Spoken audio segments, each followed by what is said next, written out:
O Estadão Mobilidade Insights reúne entrevistas com executivas e executivos que decidem os rumos de grandes empresas no Brasil.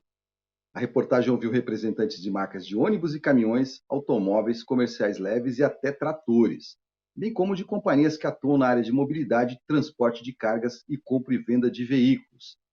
Elas e eles falaram sobre como venceram as dificuldades do mercado em 2021 e as perspectivas para o setor e a economia em 2022. Marina Willich faz parte de um grupo de jovens líderes de grandes empresas no Brasil. Formada em Direito, ela estudou na Alemanha e atuou nas áreas jurídica, financeira e tributária, sendo que por mais de 15 anos na indústria automotiva. Marina ingressou na Mercedes-Benz do Brasil em 2003 e 10 anos depois foi convidada pela GM para ser diretora tributária. Em 2019, passou a ser a primeira mulher a ocupar o posto de vice-presidente da GM América do Sul. Já sabemos que a bateria, a gente vai ter nos próximos 5 anos veículos elétricos com preço similar, próximo, eventualmente é o mesmo preço do seu similar. Então você de fato vai fazer uma escolha pelo produto e não pelo preço. A gente tem potencial para decolar. Né? A gente está andando rápido, tá, mas vamos decolar? Todas as big players do mercado já falaram que vão para a eletrificação. E assim, cá para nós, depois que você anda no veículo elétrico, é difícil você voltar.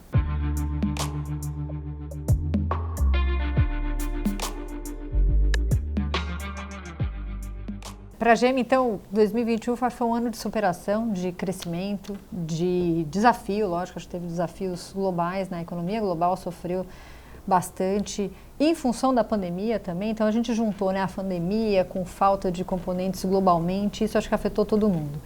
Mas uma coisa que a gente tem que ver, que eu reconheço como superação, é como a gente enfrentou isso. Né?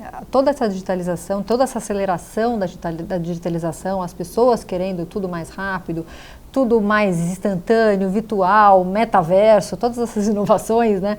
Como a gente soube aproveitar isso. Então a gente vê, por exemplo, a retomada do Onix, né? Por que o Onix? O Onix é um carro conectado, um carro que tem Wi-Fi de bordo, é um carro que tem MyLink, é um carro que tem todo um sistema de nível de conexão 4, de nível 4, e isso é o que a gente vê que os clientes estão buscando. Além, claro, da segurança, que eu acho que passou a ser, já era óbvio, acho que todo mundo sabia que segurança era muito importante, mas com a pandemia eu acho que isso ficou ainda mais notório, né? A gente passou a verbalizar como segurança é importante. Então você tem um carro que tem altos níveis de segurança, que tem um dos maiores níveis de conectividade, que ainda tem uma das maiores eficiências energéticas do segmento, ainda por cima é bonito, tem um super design, tem uma super performance, isso faz com que ele de fato seja um produto líder, e a gente está vendo, né? Voltou a ser o produto campeão. O número 2 de vendas é o Onix Plus. Acabei de ler agora uma notícia que diz que ainda agora o nosso terceiro produto é a Tracker. Então, isso mostra como que a GM, com a marca Chevrolet, soube olhar para o que estava acontecendo no mundo e aproveitar todas as oportunidades que tinham ali e até assim, antecipar a vontade do consumidor. Acho que se a gente pudesse fazer um balanço de 2021, foi um ano muito difícil, mas no todo eu acho que a gente saiu bem por conta essa adaptabilidade de saber e conseguir entregar o que o consumidor quer. Porque a gente acredita que o negócio é sustentável. Porque temos pilares fortes. Então você tem fundamentos fortes. Aqui no Brasil a gente tem a preferência do consumidor pela marca Chevrolet, né? É uma marca muito conhecida, muito respeitada, um pós-vendas que já foi considerado inúmeras vezes o melhor do Brasil. A gente tem uma rede de concessionária com mais de 500 pontos de vendas e uma rede de concessionária muito treinada, que tem excelência, então também é outro dos pilares, mais um pilar importante. Tem toda a planta, né, o nosso footprint de manufatura, que também apesar de estar aqui há muitos anos, a gente chama de Golden Field, cada lançamento a gente refaz a planta inteira. Eu adoro planta, né, eu adoro fábrica. É aquela coisa de tudo se mexendo sozinho, aquele monte de robô, tá? O pessoal coordenando, o operador que era de máquina, hoje ele opera um robô, então isso é muito legal. Você vê a capacidade também, não só de transformar uma fábrica que tem quase 100 anos, num Golden Field, uma das fábricas mais modernas do mundo em termos de tecnologia de manufatura 4.0. Eu vou me arriscar aqui, os engenheiros talvez me explicam bastante, agora eu vou repetir o que eles falaram para mim, né? Até muito de manufatura 5.0 já tem muita automação entre elas, né? Já tem muita inteligência artificial entre as máquinas.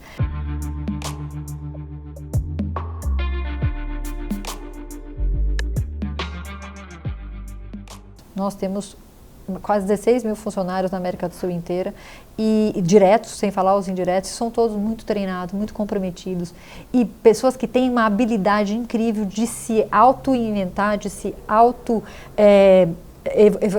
essa autoevolução técnica. Então o cara que operava a máquina ontem, hoje está operando um robô, depois de amanhã está mexendo com software, desenvolvendo software. Então a gente tem uma engenharia muito forte, né? Acabamos de abrir 250 novos postos de engenharia para engenheiros, para técnicos, não só engenheiros e engenheiras, mas técnicos e técnicas, tanto diretos como indiretos. Então isso também nos dá bastante força local. O Brasil tem, assim como a América do Sul inteira, tem uma capacidade humana enorme, muito técnica, muito especializada, comprometida, e isso é uma vantagem, né? É uma vantagem competitiva. Tem um monte de crise, a pandemia veio para complicar tudo isso, mas a gente continua acreditando que esses pilares são a nossa fortaleza, e por isso que vale a pena, sim, investir aqui para a gente produzir a nova Montana, né?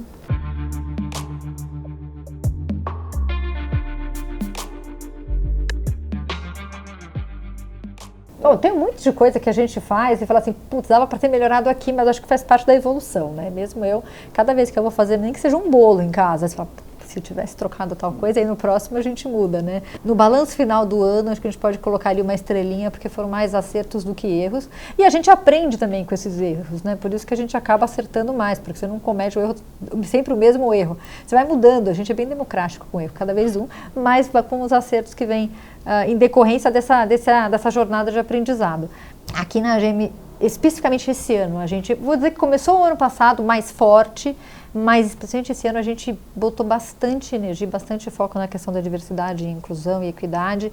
Então fizemos, não sei se a gente também publicou em LinkedIn, então não sei se vocês acompanharam, a gente fez o primeiro programa de TREX, que a gente chama, né, que é o programa de trainees para pessoas negras, e foi o primeiro da indústria automobilística. A gente aprendeu muito com outras empresas que fizeram isso, falando, não, vamos inovar aqui no setor.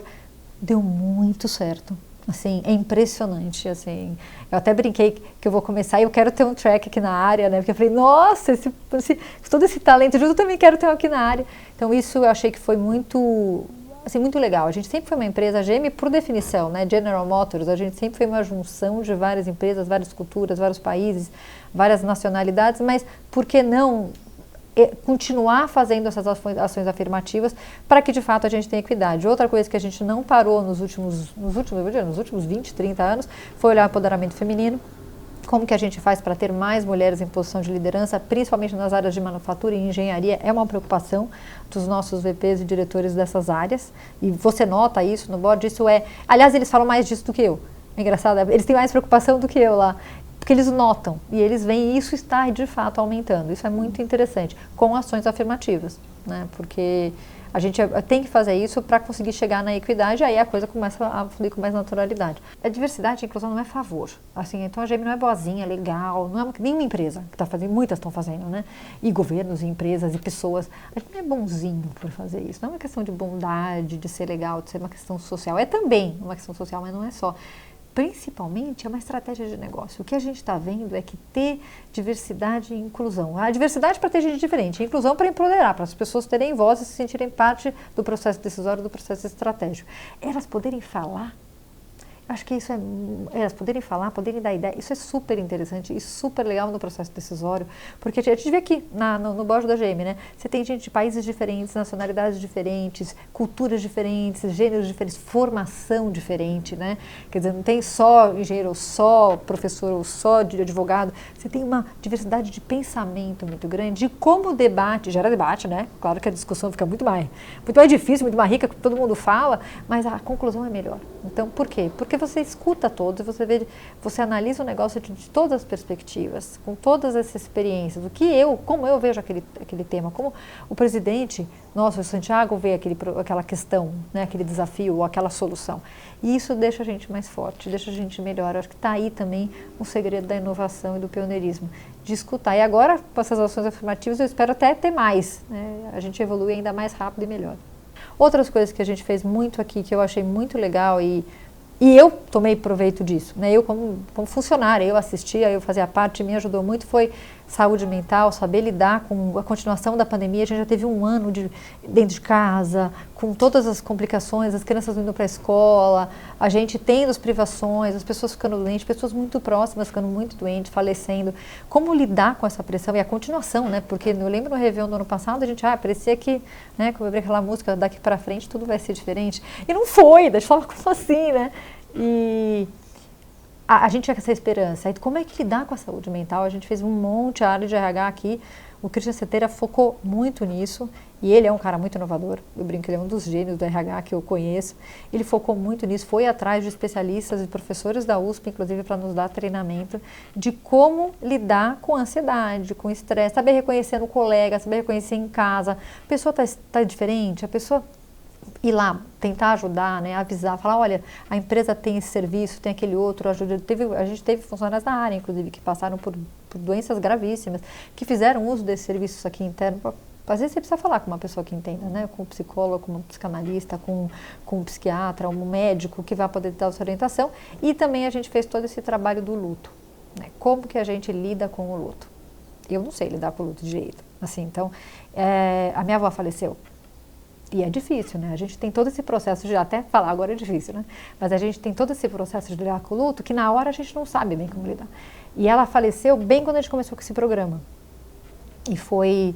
E como ela tinha 105 anos, né? Ela estava muito doentinha, a gente ia meio que interiorizando aquilo, que ela vai falecer, vai falecer. Aí teve uma dessas reuniões e eu me achando a forte, né? Até então eu estava lá super forte.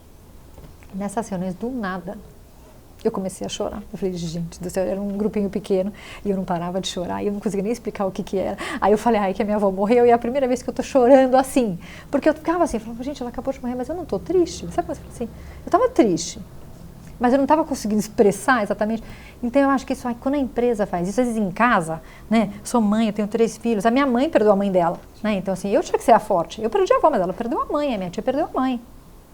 A gente tem que ser forte, né? Chegou na empresa e falei, quer saber? A empresa me deu esses treinamentos do luto e da saúde mental, me deu tanta liberdade de ser eu mesma, por isso que eu acho que junto com a questão da inclusão, que eu desabei numa reunião e sem vergonha, né? Sem tipo, meu Deus, me viram chorar. Não, pelo contrário.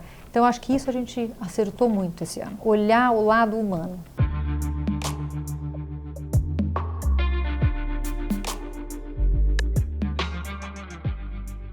O machismo, ele existe, né? Quer dizer, e da gente dizer que nunca viu, nunca sofreu, talvez eu estaria mentindo para mim mesma ou eu estaria mentindo para você. Existe, fato. Já me prejudicou? Que eu saiba, não. Claro que tem umas histórias engraçadas, que uma vez eu fui isso na Mercedes ainda, eu estava nessa reunião, eu era nova, eu acho que era gerente, então eu devia ter, sei lá, 28, 30 anos, por aí, e eu sou pequenininha, né, então as pessoas às vezes não esperam, nem que eu tivesse 30 anos, eu tô sentada nessa sala, era uma reunião cheia de big shots ali, aquele monte de alemão, aquele monte de engenheiro e tal, e eu não ia atrasar, né, cheguei primeiro ali, uma das primeiras, sentei ali na mesa e fiquei ali, né, dali a pouco perguntam, a reunião não começava, aquele small talk, quem falou assim, gente, por que a gente não começou? Porque a gente está esperando o senhor Willis. E aí na empresa, né, na empresa alemã, tem doctor na frente, tal, Dr. Willis, seu Willis.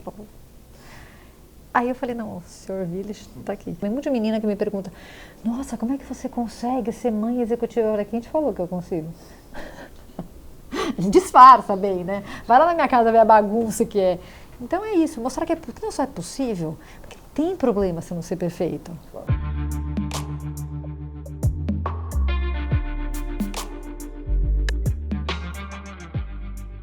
Para que a indústria, o setor, no geral, eu diria a indústria como um todo e o setor automobilístico, para que a gente possa continuar crescendo e que a gente tire os entraves que a gente tem até hoje, acho que fundamentalmente que os novos mandatários podem até se a continuação ou não, ou se for um novo, que eles foquem muito na redução do custo do Brasil. Então, durante anos, e a gente como GM, também como Anfávia, a gente contribuiu muito para o desenho do que é o custo do Brasil, para a definição. Porque falar de custo do Brasil é aquela coisa muito aberta. Então, na Anfávia, e a GM participou diretamente desse processo, foi identificar exatamente onde estão os entraves. Porque a gente tem entraves logísticos, a gente tem entraves tributários, a gente tem entraves administrativos, complicódromos, que a gente chama, que são típicos aqui do nosso país, e que isso acaba trazendo uma dificuldade muito grande de se investir. É difícil investir, exige um esforço dantesco investir. Não, e não só, porque é o mercado, não é o mercado, é a administração do negócio, ela é complexa. Claro, um país muito grande, um país antigo, um país... Eu não sou contra quando fala assim, tem muita burocracia. Não, burocracia é um processo, né? Quando a gente analisa na faculdade de Direito, a gente aprende isso. Burocracia é simplesmente o processo da administração. Ele existe, só que ele tem que ser simplificado. Ela não pode, a burocracia ela existe para facilitar, para gerar processo, para ter controles, mas não para complicar de um tanto que você não consiga se desvencilhar desses entraves. Né? Para abrir uma empresa no Brasil, às vezes demora 6 meses. A gente tem que ser um país fácil de se investir. Quando você vai comprar um carro da GM ou vai comprar um serviço, um software, o que for, você quer comprar, como você quer pagar por aquele produto, por aquele serviço, por aquele intangível. E você não quer falar, olha, mais de 50% desse carro é tributo. Só o tributo, não estou nem falando das outras burocracias, das outras entraves burocráticos. A gente tem potencial para decolar, né? A gente está andando rápido, mas vamos decolar? Então, às vezes eu falo assim, puxa, está tão perto, vamos lá, vamos todo mundo se juntar com ele como sociedade civil também. Né? Também não colocar toda a responsabilidade nos governos, eu vou dizer, em todos os níveis de governo, e todas as do legislativo, no judiciário, no executivo, como que todos, e a sociedade civil, como que todos nós podemos também contribuir para isso.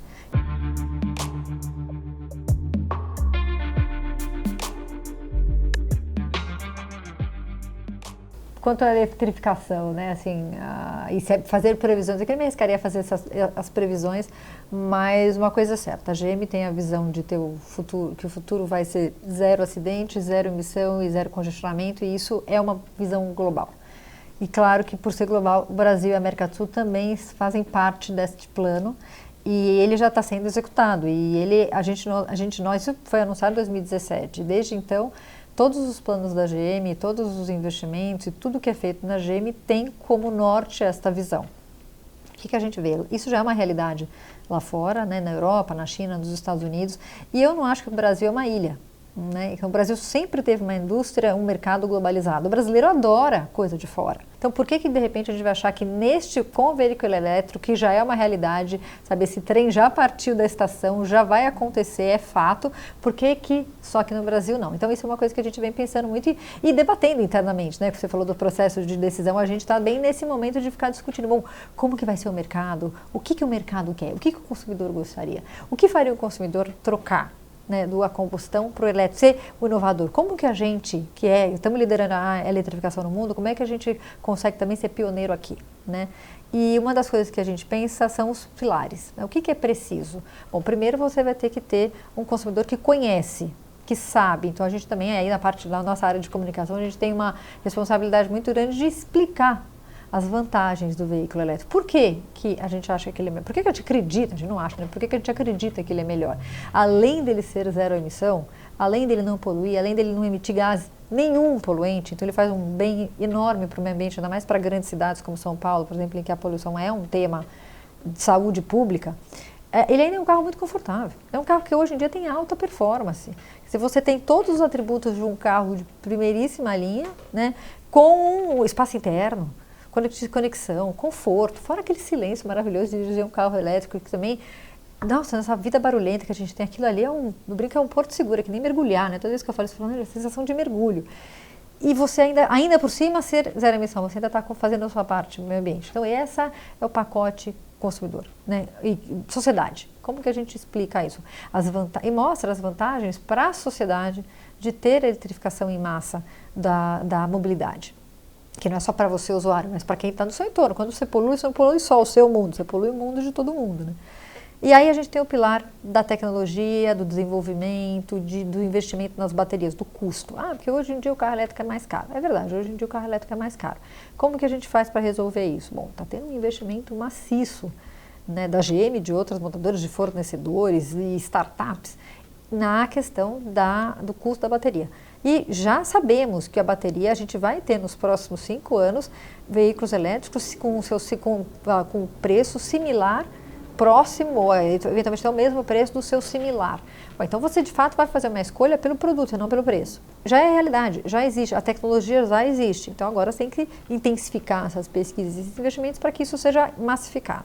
O outro pilar que você comentou é a infraestrutura. Tudo que é incipiente, que é novo, que é pioneiro, precisa ter um pouco de incentivo, precisa ter a união, de novo, né, a união entre a sociedade civil, as empresas e o governo, para que isso se torne realidade. Agora, claro, é virar chavinha, é aquilo que eu comentei nas políticas públicas, tem que virar chavinha, tem que incentivar, não precisa ser incentivo fiscal, não, tem que ser incentivo, para o consumidor principalmente. Qual que é o incentivo que vai se dar para o consumidor virar a chave?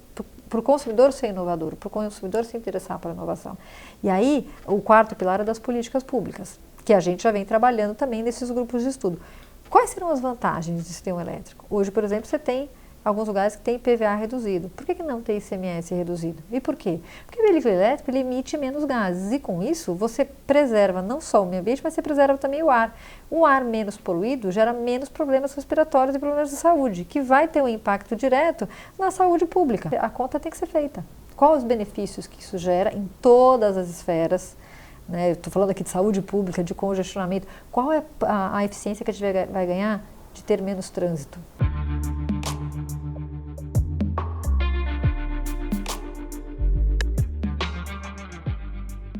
Eu acho que a gente vai ter, né, o mundo elétrico zero emissão. Vamos lá, zero emissão. Com a combustão ainda vai perdurar bastante aqui no Brasil e não tem problema nenhum, a gente vai tem espaço para todo mundo, eu sempre falo isso, né? As tecnologias vão, enquanto isso a gente também vai melhorando muito os nossos motores a combustão.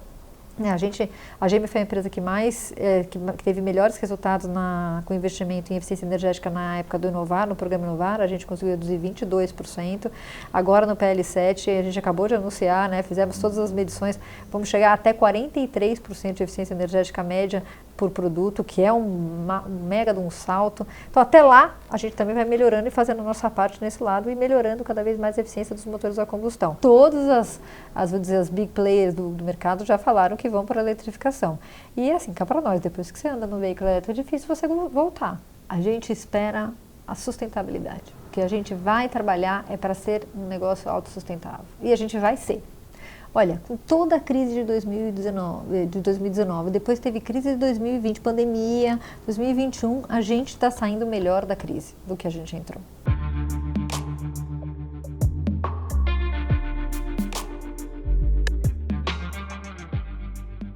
Vixe, aquela Marina estava se formando, aquela Marina sonhadora, a Marina continuou sonhadora, mas fala, amiga, você não tem ideia do que vai acontecer. No primeiro lugar, eu ia começar pelo lado pessoal. Mas sabe o que é? Você vai ter 3 filhos. Você vai planejar 2. Mas Deus vai mostrar para você que você não domina nada, querida. Ela vai falar assim, ó, quem manda aqui sou eu, entendeu? E vai ter logo 3. E de sopetão, assim, de susto, para realmente chegar chegando. Que negócio assim, ninguém espera, não dá para se preparar muito. Mas, e acho que isso também faz parte, né, do todo. Tudo que tiver a seu alcance, faça, né? Eu falei aí para a Marina, ó, apareceu um curso, faz. Deu para melhorar essa língua, ele faz. Deu para melhorar aquela parte técnica, faz. Apareceu uma oportunidade de trabalhar uma coisa nova, parece impossível, faz. Te deram um trabalho difícil, vai lá, parece impossível, ele faz, né? Vai lá e faz, você vai aprender, você vai sair melhor do que você entrou. Agora, uma coisa mais importante, a adaptabilidade. Porque o que eu acho que mais, todos esses que chamam de soft skills, que eu não gosto da palavra soft, né? Mas é a coisa mais importante, resiliência e adaptabilidade. E assim vai, e toca a vida. Porque a única coisa que você vai precisar de verdade é estar preparado para tudo a qualquer hora.